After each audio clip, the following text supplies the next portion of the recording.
The gift to teach must be earned, and once it is earned, it must be nourished if it is to be kept.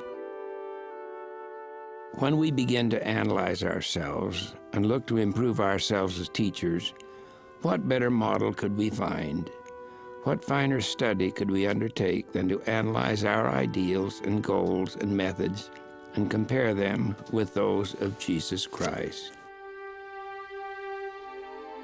There is no information in print on how to teach moral and spiritual values more important, nor, if properly approached, more helpful than is found in the Gospels. The teaching of Jesus Christ constitutes a treatise on teaching technique surpassed by none.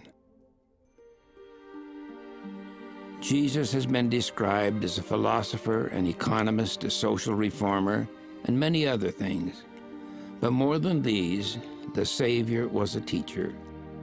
If you were to ask, what did Jesus have as an occupation? There is only one answer. He was a teacher. It is he who should be our ideal. It is he who is the master teacher. The attributes which it has been my choice privilege to recognize in you, brethren and sisters, are no more nor less than the image of the master teacher showing through.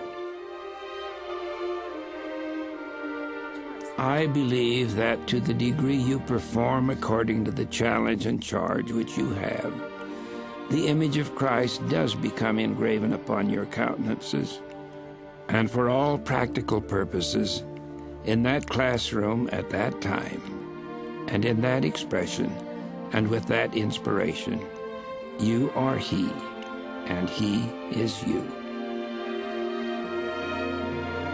We teach what we are. Our conduct may determine whether those we teach accept or reject our words. Again, what manner of men, and we might say women, ought ye to be, even as I am? President Spencer W. Kimball taught, you will do all you teach your students to do, to fast, to bear testimony, to pay tithing, to attend your meetings, to attend temple sessions, to keep the Sabbath day holy, to give church service ungrudgingly, to have home evenings and family prayers, and to keep solvent, and to be honest and full of integrity. In the course of my efforts to teach his gospel, I have come to know him, Jesus Christ, the Son of God, the only begotten of the Father. I stand in reverence before him with deep regard for what he taught and with deep regard for how he taught. It is not untoward for any of us to aspire to teach as he taught. It is not untoward for any of us to aspire to be like him.